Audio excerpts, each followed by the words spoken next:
안녕하세요. 반갑습니다. 자, 자동차 정비 기능장 준비하시죠? 예. 이 자동차 정비 기능장 하면 그래도 이제 그 자동차 정비 업계에서는 최고의 자격증. 그래서 뭐 자동차 정비 기능장이 있다 그러면 상당히 그 어느 정도 이분은 대단한 경지에 이르렀다 이렇게 그 인정을 받게 되는 그런 자격증이죠.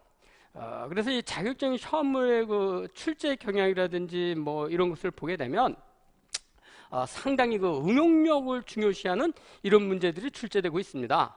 그러니까 여러분들이 그 이미 그 기능사나 산업기사가 있으신 분들로 대부분 구성되어 있는 걸로 알기 때문에 기능사나 산업기사를 볼 때는 뭐 원리라든지 구조 위주의 이런 시험이 있었다면 기능장은 이미 그 기본 구조나 원리를 다 알고 있는 상태에서 그것을 그 응용하는 이런 응용력을 상당히 중요시 여기고 기능사나 산업기사 같으면 이 기출문제를 보면 어느 정도 반복되는 문제가 많이 나와요. 근데 이 기능장 시험 같은 경우는 특징이 그때그때 시험이 그 완전히 바뀌기 때문에 기출문제를 푸는 것보다는 기출문제를 완전히 분석하고 이해를 해서 기출문제와 비슷했던 유사한 문제나 변형된 문제가 나오는데 효과적으로 대처하는 이런 능력 배양이 상당히 중요합니다.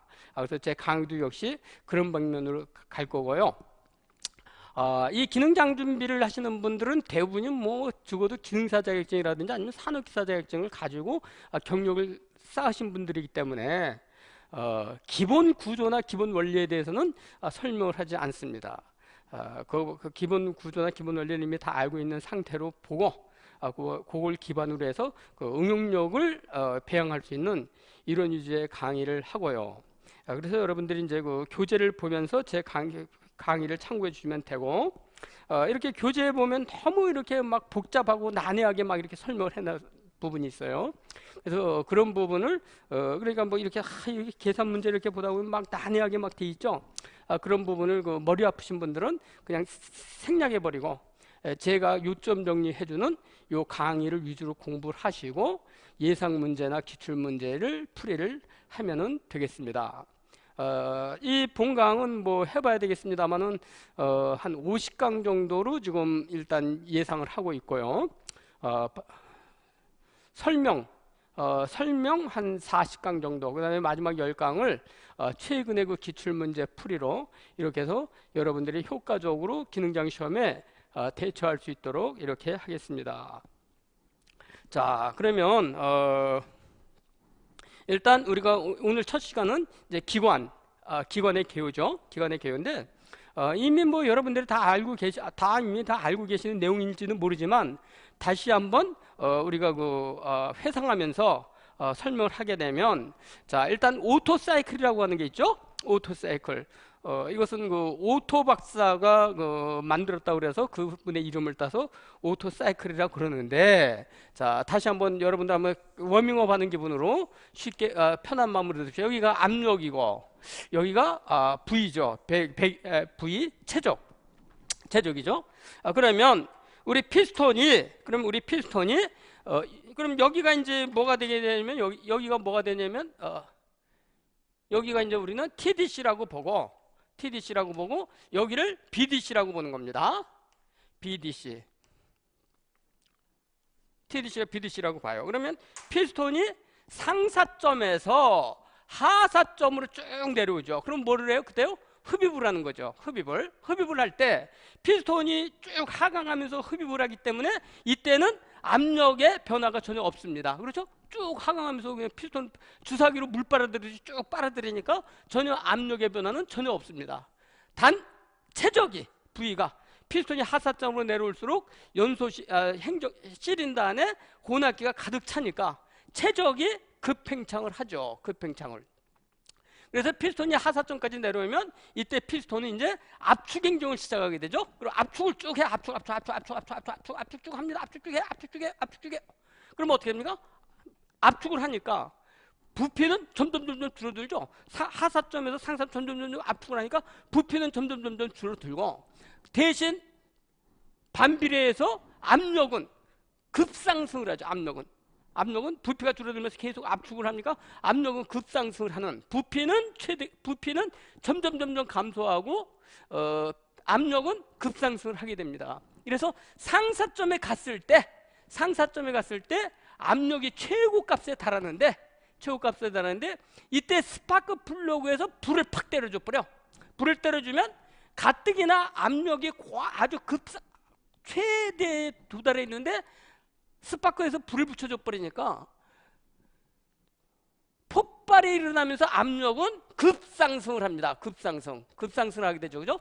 급상승. 그래서 이렇게 급상승을 하게 되면 그 압력과 열을 못 견디고 피스톤은 밀려 내려와요. 쭉 밀려 내려오면 다시 시린더 안에는 배기가스로 가득 차고, 즉 부피는 팽창을 하면서 이 극에 달했던 압력은 점점 낮아지죠. 쭉쭉 내려오니까. 그래서 쭉 내려오면서 내려왔다가 여기서 이렇게 이제 배기가 이루어집니다. 자, 이건 뭐 다 기억하실 겁니다. 이것을 갖다가 우리는 뭐라 그러냐면 오토사이클이다. 오토사이클이라고 하고, 오토박스가 만들어서 오토사이클이라고. 이것은 어디에 적용되는 거냐? 가솔린 기관에 적용하고 있습니다. 가솔린 기관. 그러니까 무슨 얘기냐면 피스톤이 상사점에 갔을 때 스파크 플러그에서 불을 때려줘서 폭발을 일으키는 가솔린 기관이죠. 가솔린 기관에 적용이 됩니다. 그래서 이때 이제 우리는 여기를 이 구간을 뭐라고 하냐? 이 구간을 어떻습니까?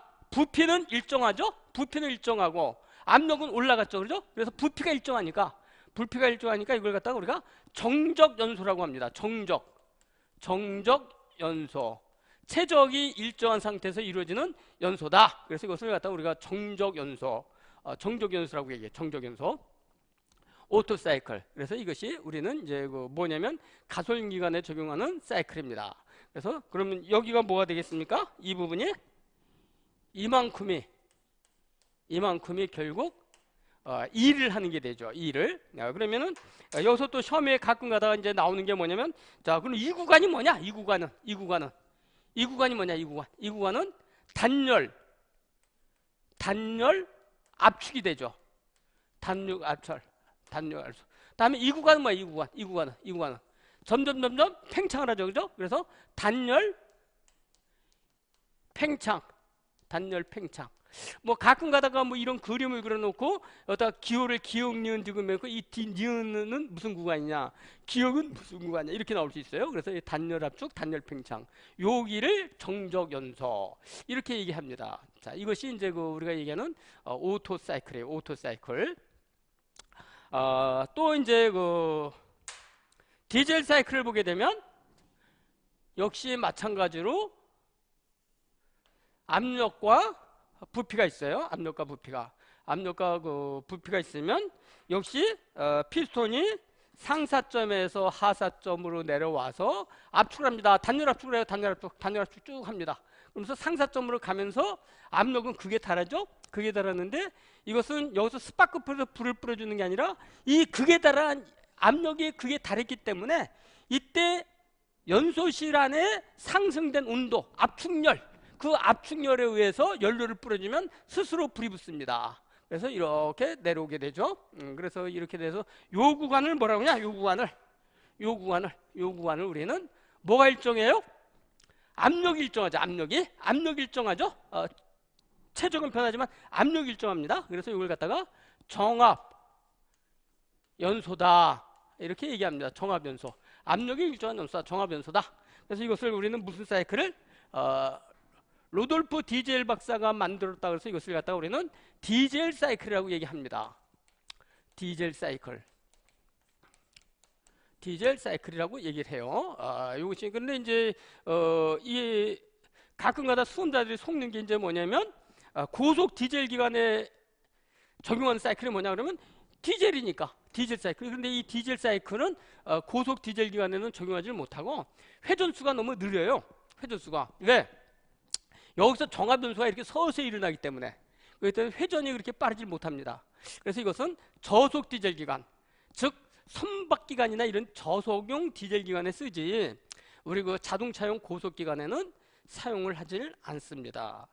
자, 그러면 또 우리 자동차 상기하는 어떤 기관을 쓰냐면 여기다 밑에다 그림을 한번 더 그리겠습니다. 밑에다 그림을 하나 더 그리면 역시 P와 V가 있고 P와 V가 있고 피스톤이 흡입을 해서 압축을 합니다. 압축을 쭉 해가지고 여기서 불을 딱 때려줘 버려요. 불을 때려주는 게 아니라 여기서 이렇게 정적 연소를 시키고 또 이렇게 정합 연소를 시켜서 이렇게 됩니다.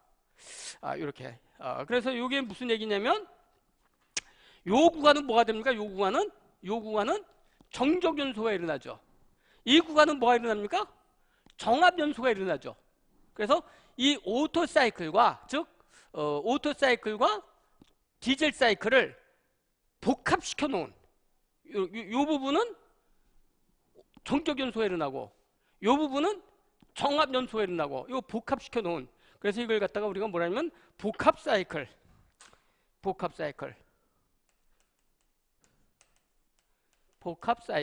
뭐 복합을 다른 말로 또 조합이라고도 해요. 그래서 뭐 조합 사이클. 이것을 만든 사람의 이름을 따서 사바데 사이클 이렇게 얘기합니다. 사바데 사이클 이렇게 얘기해요. 자, 다시 한번 정리해 드립니다.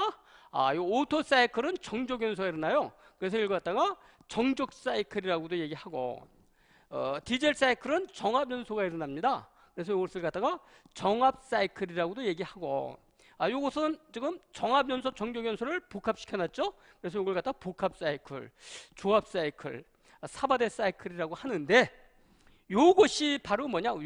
요것이 바로 우리 자동차용 고속기관에 쓰는 겁니다. 그러니까 처음에 자동차용 고속 디젤 기관에 쓰는 사이클은 뭐냐면 이것이 이제 그 사바데 사이클, 복합 사이클이에요. 이것을 갖다가 뭐 자동차용 디젤 기관이라고 그러니까 디젤 사이클 이렇게 찍으시면 안 된다는 얘기죠. 그래서 이것이 중요합니다.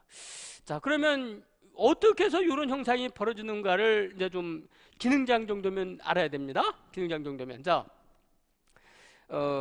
이 디젤 사이클을 보니까 여기서 연료를 상사점에 가서, 여기가 상사점이 아닙니까?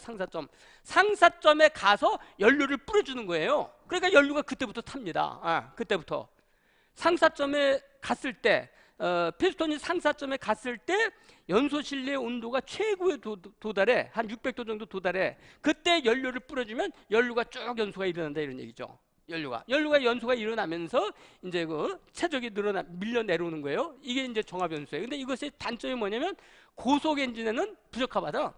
그래서 이제 이 사바데라는 사람이 생각을 한 거예요. 그럼 이걸 어떻게 그 디젤 기관의 그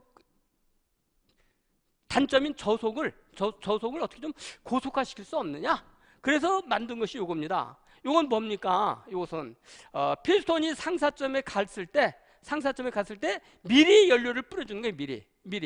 미리 연료를 뿌려줘서 요 정적 사이클과 정합 사이클에 믹스한 이런 겁니다. 그래서 여기서 조금 좀 성급하지만 미리 말씀을 드리면 자, 다른 그림을 하나 더 그리면은요 이렇게 그려볼 수 있습니다. 이렇게 이번에는 여기가 TDC입니다. TDC. 여기가 TDC면 여기가 TDC고 여기가 이제 그 압력이 되죠. 여기가 압력이 돼요. 그러면 피스톤이 상사점에 점점 올라가. 상사점으로 점점 올라가. 압축합니다. 압축하면 압력이 점점 상승하죠. 그죠? 점점 상승하는데 연료를 이것처럼 상사점에 갔을 때 뿌려주는 게 아니고, 상사점 갔을 때 뿌려주는 게 아니라 상사점은 여기지만 미리 뿌려준다 이겁니다. 미리 뿌려줘요. 보통 뭐 한 54도 전방에서 뿌려줍니다. 상사점 전 54도 전방에서 연료를 뿌려줘요. 그럼 이 연료가 타겠습니까? 안 타겠습니까? 안 타요. 왜? 아직까지 연료가 연소될 만한 충분한 압축이 안 됐기 때문에, 압축열이 발생이 안 됐기 때문에 타질 않습니다. 그걸 무시하고 계속 연료를 뿌려주면서 피스톤은 목적지 상사점을 향해서 올라갑니다. 올라가다 보면 올라갈수록 압력이 점점 상승하죠. 압축열도 점점 올라가겠죠. 그러면은 언젠가는 불이 붙는다 이겁니다. 언젠가는 불이 붙어요. 언젠가는 불이 붙을 거 아닙니까? 압력이 점점 상승되니까. 그러면서 연료를 계속 뿌려주게 되면 쭉 올라가죠. 이렇게 내려오는데, 그래서 이것이 처음에 잘 나오는데 이 연료를 처음 뿌려준 이 구간을 뭐라 그러냐? 이걸 갖다가 최초 분사 시기라고 합니다. 언제 뿌려줘요? 상사점 54도 전방에서. 왜? 요런 걸 만들어 주려니까. 상사점 54도 전방에서 연료를 뿌려줘요.